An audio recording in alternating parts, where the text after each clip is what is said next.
Welcome, viewers. Welcome to the very first Spooky Scary Saturday.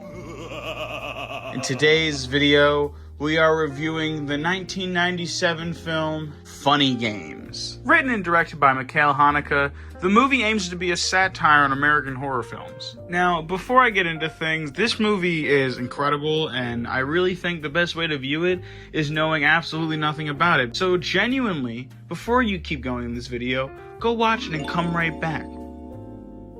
Okay, now that the coast is clear, I'd like to talk about the movie.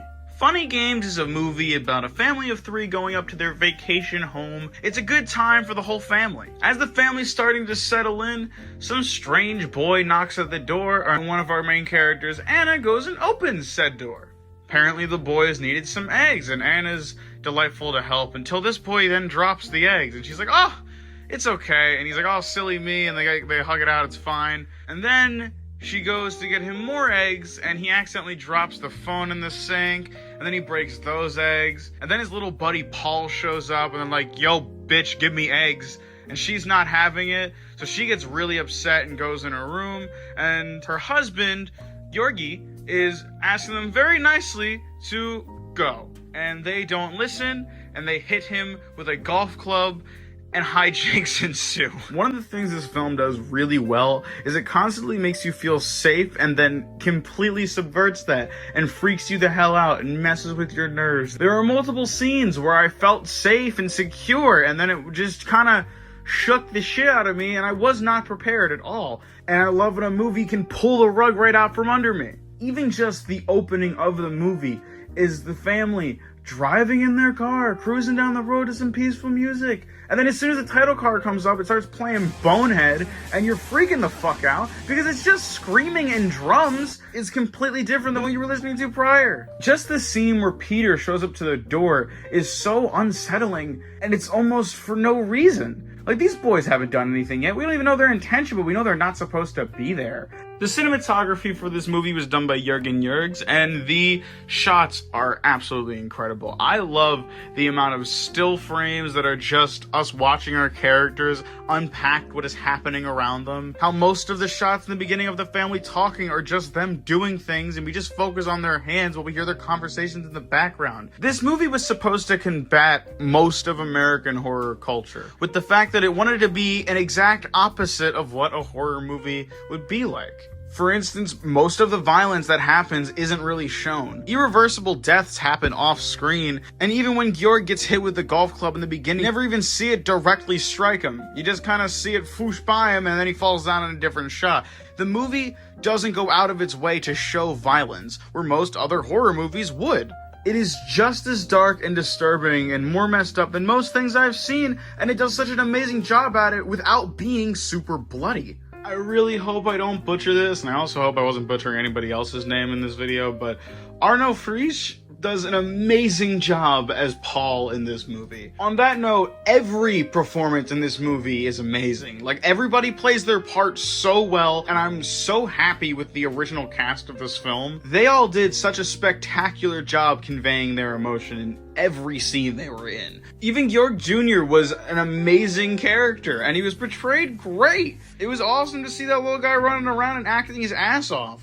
But Paul is kind of the reason why this movie's scary. Not that Peter doesn't play his part, but he kind of just does whatever Paul asks him to, and it's kind of where Paul gets to bleed through and shine to be genuinely terrifying. There's something I've come to love about antagonists who are almost completely normal people but have fucked up tendencies. Like Todd from Breaking Bad. You know, like, if you didn't know the shit that he was doing, you'd think that he's a pretty nice guy. But, like, he's a Nazi, and that's my point. Both Paul and Peter are just, like, regular dudes. They aren't threatening up front, so you let your guard down around them, which is kind of what happens throughout this entire movie. Even when the characters are first introduced, I knew something was off, but I didn't think they'd go nearly as far as they did. Paul's probably gonna go down as one of my favorite horror movie characters, like, ever, just because I loved the way he was portrayed in this movie.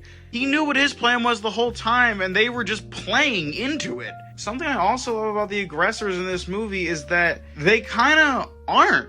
Like, although they're the antagonists, they don't do anything until the family retaliates. They didn't hit Georg with a fucking golf club until they got smacked. So it's one of those things where they don't actually do anything until they do. They don't shoot and kill Georg Jr. until he tries to kill Paul. I love that these characters aren't your average slashers or horror movie antagonists. They're so unique, and I really love this movie for that. As I was saying before, this movie tends to do a lot of the opposite of tropes from other horror movies. A perfect example of this is the death of Georg Jr. We follow Paul into the kitchen, while we listen to a gunshot go off in the background and the screams of his mother and father. Although we don't see the scene play out, we know exactly what happens just based off of the sounds that our characters are making. With just that as context, we're able to paint the perfect image in our head as if the scene was there, and I genuinely think it's more unsettling for us not to see it and still feel that way. With all of the disturbing things that happen in this movie, the only actual death that you see on screen is Peter. Notice how I said earlier all irreversible deaths are shown off screen? And if you want to fight me for Anna's death, then I don't know. Nobody drowns as soon as they hit the water. She still was floating around or sinking for like a couple minutes. Throughout the film, there are very subtle moments where Paul looks and talks to the audience. He looks directly into the camera and speaks to them because he knows full well that he's in a film. At first, I don't think it's that clear, and I was really just confused. It was an eerie thing that I've always wanted to play with if I ever made a film of my own. I love when our antagonist stares directly into the camera as if he's staring into the audience's soul, and in this scenario, he was speaking directly to us. The movie's constantly playing around with the idea of fact versus fiction, and how none of the events that happen in this movie matter because they are fiction. They don't have to go the correct way because it's their story and they can tell it however they want to. So originally I thought Paul's little subtle fourth wall breaks were just to spook the audience, to make them feel a little unsettled, because it definitely was a little freaky to me, but it was one of my favorite parts of his character. But then, this happens, right after Peter's death. Wo ist die Fernbedienung?